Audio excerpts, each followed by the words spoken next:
You're asleep. It's the middle of the night.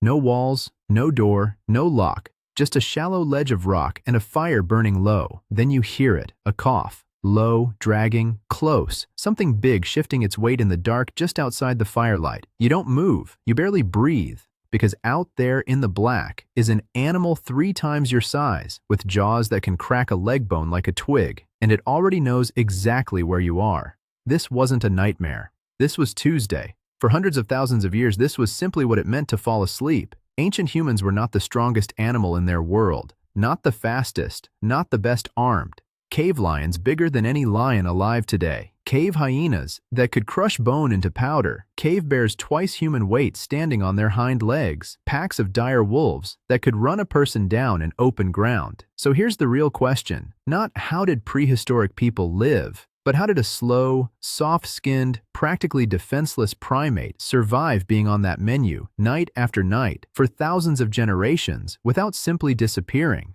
That's what we're digging into today. Let's start with how bad it actually was. Because it's easy to imagine early humans as tough, weathered survivors who feared nothing. The evidence says otherwise. Archaeologists have found human bones from this era with puncture marks that match the exact spacing of predator teeth. Skulls with bite patterns identical to leopard kills of other primates today. These aren't rare, isolated finds. They show up again and again, on multiple continents, across enormous stretches of time.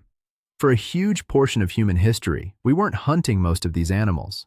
They were hunting us, regularly, successfully. Think about what that actually means for daily life. Every water source was a potential ambush point, because predators know prey has to drink. Every patch of tall grass could be hiding something. Every night was a gamble on whether the group had picked a safe enough place to sleep, and humans had almost none of the standard defenses. No claws worth mentioning, no armor plating, no venom, no real speed advantage over anything that wanted to eat us. If you stripped away every tool, every fire, every weapon, what's left is a slow, clawless, exhausted-looking animal that should have been a very easy meal. So the question becomes even sharper. What actually changed the math? The first answer is fire, and it changed everything faster than almost anything else in this story. Here's what's interesting about fire and predators. It's not that animals thought about it and decided fire was dangerous. It's deeper than that. Fear of open flame appears to be close to instinctive across most large mammals, built in from a lifetime and an evolutionary history of watching wildfires destroy everything in their path. So when early humans figured out how to keep a flame alive night after night, they weren't just gaining warmth, they were building a wall that predators' instincts told them not to cross. Caves are a perfect example of how big this was. Long before humans arrived, caves belonged to cave bears and cave hyenas. The fossil record is thick with their claw marks and gnawed bones on cave floors across Europe and Asia. These caves were prime real estate, dry, defensible, insulated from weather. But once humans could hold a cave with fire, the equation flipped. A hyena den that had been used for centuries could become a human shelter within a single generation. Not because humans fought the animals off directly, but because a maintained fire at the entrance made the space unusable for anything that feared flame. Bone deposits in several European caves show exactly this transition. Predator-gnawed animal bones in the older layers, then human tools and hearths stacked right on top.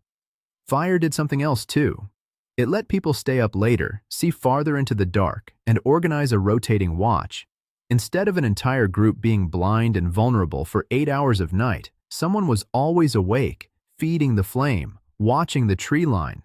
But fire alone doesn't explain everything. The second major shift was learning to fight back, with tools that reached farther than an arm ever could. For a long time, human weapons were just sharpened wood. Effective, but only at close range, which meant close range to something that could kill you in one bite. That changed with the discovery of fire hardening, holding a wooden spear tip in hot coals to harden and dry the wood, making it strong enough to punch through hide without splintering. Archaeologists have recovered spears from wetland sites in Europe that are hundreds of thousands of years old, found alongside butchered animal remains, proving they weren't just for show. Then came something even more important, the ability to throw. Human shoulders are built strangely compared to other primates. Loose, spring-loaded, almost overbuilt for a joint that just swings an arm. That looseness is exactly what lets humans generate enormous whip-like speed when throwing an object. No other animal on the planet throws with anywhere near that power or accuracy. That single anatomical quirk changed the entire relationship between humans and predators. A spear thrown from 10 meters away meant you could wound or kill something before it ever got close enough to use its actual weapons. Distance is everything when the other option is teeth. Groups also got smarter about defense as a unit. Solo, a human was an easy target, but predators run constant risk calculations. A lone gazelle is a much safer meal than a gazelle standing shoulder to shoulder inside a herd of 20, all watching different directions. Early humans figured out the same math applied to them. Groups posted lookouts. They shouted and threw stones in unison to drive off circling predators. The same mobbing behavior still seen today when a troop of baboons or chimpanzees ganged up on a leopard that got too close. A predator sizing up one exhausted, isolated human made an easy decision. A predator sizing up 15 humans holding sharpened, fire-hardened spears and screaming in unison made a very different one. And crucially, groups didn't just defend physically, they defended with memory. Somebody in that group remembered where the last attack happened. Somebody remembered which watering hole had claw marks in the mud. That information got passed on, night after night, around the fire, long before anyone wrote a single word down. There was a third advantage too, and it's one almost nobody talks about: choosing the ground before the fight ever started. Archaeologists studying early human campsites keep noticing the same pattern. The locations weren't random.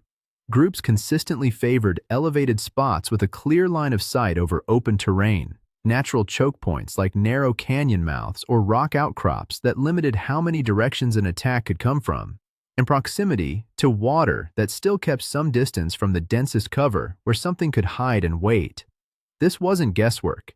It was accumulated, hard-won knowledge about how predators actually operate, where they like to stalk from, which terrain favors an ambush, which terrain favors the group holding the high ground. A campsite tucked against a rock face with one narrow approach meant a predator couldn't circle behind you in the dark. A ridge with open sightlines meant nothing could get within 50 meters without someone noticing first. Over time, this kind of spatial memory became something close to a survival technology in its own right. Invulnerable and inentrozarge, but just as real as a spear or a fire. Knowing where not to sleep saved as many lives as knowing how to fight. This brings us to something people rarely give enough credit: the sheer advantage of a body built to keep going long after everything else quits. A lion can hit speeds no human will ever match, but only for a few seconds. Big cats are built for explosive, short-range violence. A sprint, a takedown, done. What they are not built for is distance. Humans are the opposite.